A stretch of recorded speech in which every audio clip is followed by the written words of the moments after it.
Okay, hello everybody. Back to Calculus and Linear Algebra, Module 2, week number 5. Today we will talk about eigenvalues and eigenvector. And let me tell you that before I talk about them, I would like to continue the part we just started, which is how we solve set of linear equation. So we'll talk about Gaussian, Jordan first, and Cramer, and then we go for eigenvalues and eigenvectors. Now, in last session we talked about Gaussian elimination. We mentioned that if we have set of equations, we can convert them into this form a slash b. Okay. Next, I will make this one minus 7 to be 1. So I divide here over minus 7 everywhere in the row, minus 7. So this with this it become 1. As you can see here, it become 1. Now minus 6 to be changed into 0, the same thing. We multiply the second row by 6, as you can see here. R3 become R3 plus 6 times R2. So we make it 0. Okay. Now this one I want to make it 1. So I multiply by 7 over 5, the whole row. So this will cancel, that we got 1. Okay. Now next I will make this minus 7 over 5 to be 0. I will say, okay, let add to R2 5 over 7 times R1, because here we have 1. We can multiply it by 7 over 5 over 7, and then we add. We got it 1. You see? Now next I will make this 4 to be 0. What I will do, I will multiply this row by minus 4, as you can see here. R1 minus 4 times R2. We got it, and then we add. We got a 0. Okay. Now if you see here that step, this is the diagonal, all of them ones, otherwise 0. So this tell me that, okay, x1 by 1 equal 1, x2 by 2 equal 2, x3 by 3 equal 3 directly. No need to solve equations now. It's directly found in this way. The second rule or method is Cramer, the third method, fourth method. This is the fourth, because we discussed the inversion method, Gaussian elimination, and Gauss-Jordan, and this is the Cramer rule. In Cramer rule, what we will do, we have the matrix version. This is as example set of equation. Okay. Now to solve it, to find x and y, we come to x. Okay. The denominator is the same. Denominator here is the same, the matrix A, as you can see here. The same thing for y. The denominator is the same, the matrix A, but numerator will change. How? Have a look. For x, I will put here y elements without change, a1 2 a2 2 without change. But instead of putting x element, because I'm finding x here, I will put b elements and do the calculation. For y, I will keep x element without change, but rather than I put y elements, I will put b again in their place. Let apply it in this example. Have a look. This is the set of equation. I converted into ax b as we learned before. Okay. Now here you can see, by the way, I will find x, y, z. We have 3 variables. Now a is the same. I put it, as you can see here. Okay. Now I will come to x. For x, I will put y and z. You see here, y and z elements in their places. But rather than I put here x element, I will put b elements, as you can see here.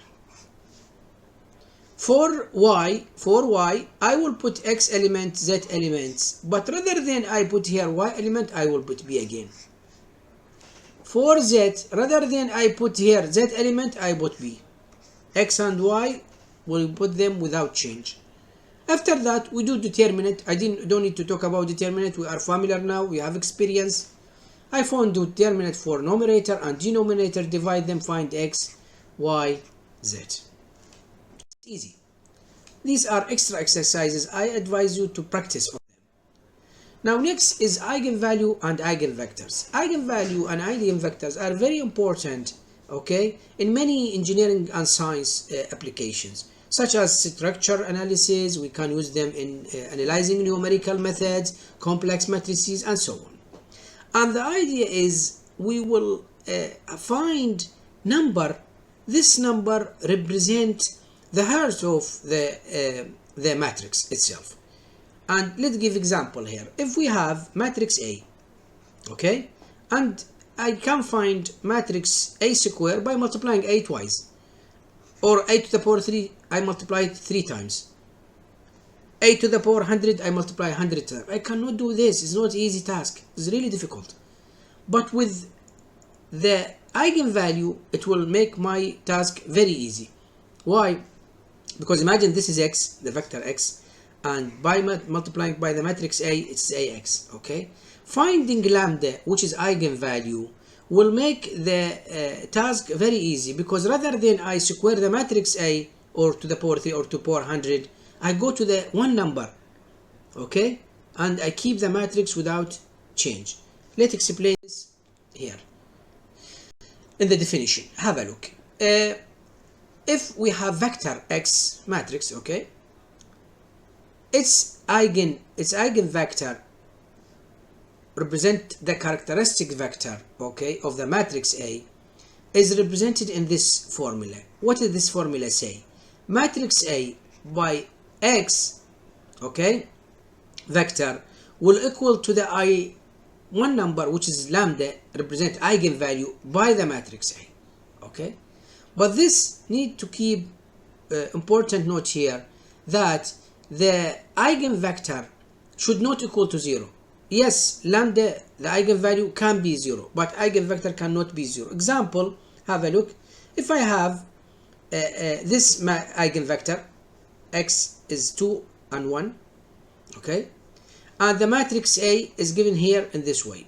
If I multiply AX, multiply this row by this row, it gives 0, this row by this row, it gives 0, okay, supposed to give 0, as I mentioned here, AX equals 0, okay, and lambda equals 0. Let's multiply lambda by x, 0, 2, 1, this is the eigenvector, it gives 0. It's okay that lambda equals 0, but eigenvector cannot be equal 0. You see here, it's not equal to 0. But when we multiply A by x, it will give 0.